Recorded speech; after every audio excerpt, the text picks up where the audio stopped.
Mic check 1 2 1 2. It's the Y2K collector coming at you on a cool hump day. And in fact, it's not cool at all. It's quite steamy. It's quite muggy.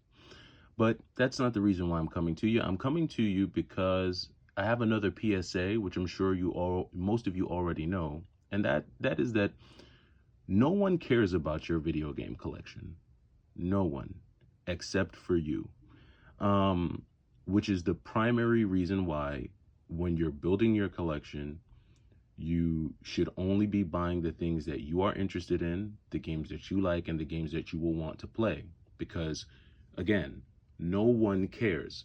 Now, if you have a YouTube channel or if you have an Instagram presence or a Facebook presence and you post your collection there, a lot of times people who are also in the collecting community, they may tune in, they may view what you've got for either inspiration, maybe they're interested in adding some games to their collection, and maybe they look to your videos or look to your posts to either gain inspiration or learn about new games that they have just never heard about before. I know that watching YouTube has helped me in that regard because obviously there are hundreds of, not hundreds, but there's tens of thousands of games out there.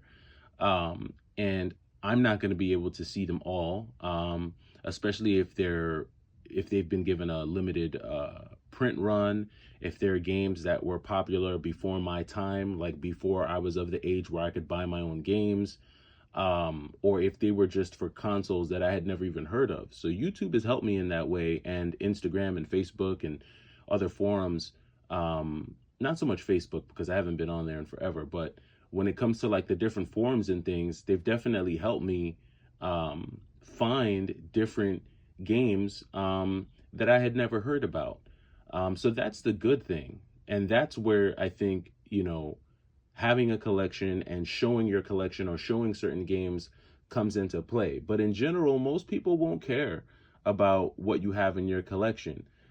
Now, you may be part of a friend group, or you may have a circle of friends where you visit each other's homes, or if you have people coming over to your home on a weekly basis or on a daily basis, they might care about what you have in your collection because maybe you're constantly looking for, trying to add or, find things to play when they're over. But the reality of it is that most young people don't really have the money to have really extensive collections or have collections that include a bunch of really expensive games. So most collectors are really either in their 20s, 30s, 40s, 50s. They're folks who who either A, have had the time to build a collection over years, or they're people who have the finances to build these massive collections within a short period of time. And usually someone who's really young, in their teens, they have neither. They don't have the years to have built a massive retro collection, or they don't have the finances unless they're just really lucky and they just happen to have a lot of funds. And so again, if you're out there buying games, if you're building a collection, or if you're just starting off building a collection, stick to what you like, stick to what you want to play, and pretty much just go from there. I've talked about emulation before, and my thoughts and my feelings on emulation, and I'm not a huge fan of emulation, right? Like, emulation isn't my go-to. If I want to play a game, 9 times out of 10, I'm going to try to play it on the original hardware using an authentic original game. But emulation is okay, I guess, in cases where you just don't have that time, energy, you don't have the finances, you don't feel like dealing with all of that. Emulation has its place, and I'm sure that there will be some parts of my collection that I'll just have to, throw my hands in the air and say, okay, I'm going to have to emulate this because I'm just not willing to pay this price for a game. And there are some games that I'm almost certain I will have to emulate because I'll never pay prices for certain games. A good example is Hagane. I don't necessarily emulate Hagane, but I have a reproduction cart.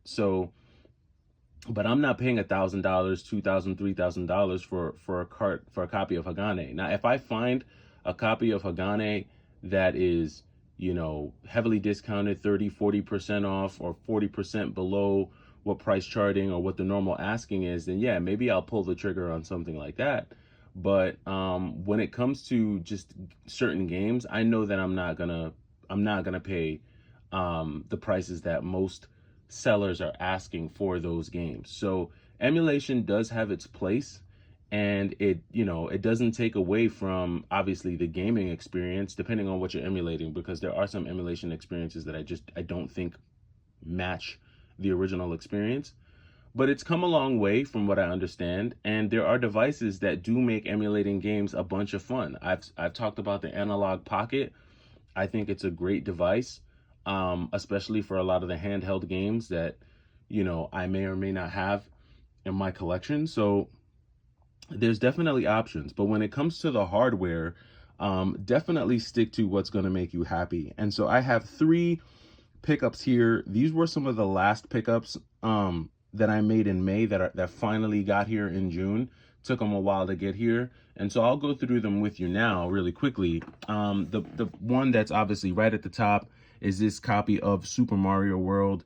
Picked this up from GameStop, and I know that this is probably the most generic, not generic, but this is the most commonly known game out there, but I did not have this in my collection.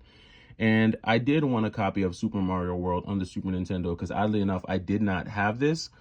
This game has entered and exited my collection at least 5 or 6 times over the last 5 years. I've gotten it in lots. I've gotten it, for $3 and $5 here and there, and then just wound up selling it. But this copy, I think I am going to keep. I did play this a bunch when I was in high school, early on in my high school days.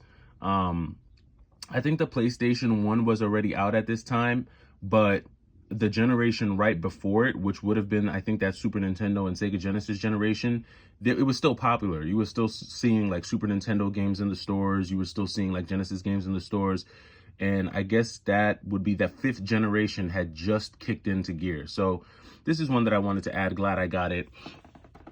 The next one that I picked up, as you all know, again, I'm collecting these Marvel games, especially the Spider-Man ones. And so I'm not going to pay crazy prices for all of these games, because some of these Spider-Man games have really gone through the roof. I mean, Web of Shadows right now is like $100. Who would have thought? But anyway, Separation Anxiety is a pretty cool beat 'em up. This is a very, very cool beat 'em up. And this is one of those games that I think plays very similarly, whether you play it on the Genesis or on the Super Nintendo.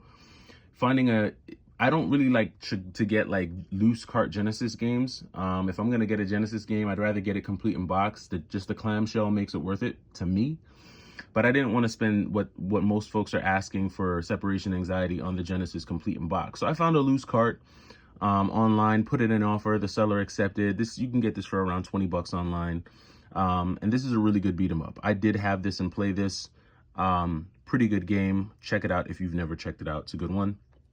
And last but not least, picked up this copy from a friend. So actually I had a friend not too far from me who had picked this up online.